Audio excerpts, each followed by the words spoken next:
இன்னைக்கு என்னம்மா ஸ்பெஷல்? ஆந்திரா ஸ்டைல்ல கம்ம கம்மன்னு பருப்பு பொடி பண்ணிருக்கேன்.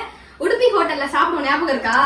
கையில நெய் ஒழுக ஒழுக சூடான சதத்துல பருப்பு பொடியை போட்டு அப்படியே வசதி சாப்பிடுவோமே. வாங்க இந்த ஆந்திரா ஸ்டைல் பருப்பு பொடி எப்படி பண்றதுன்னு பாத்துடலாமா?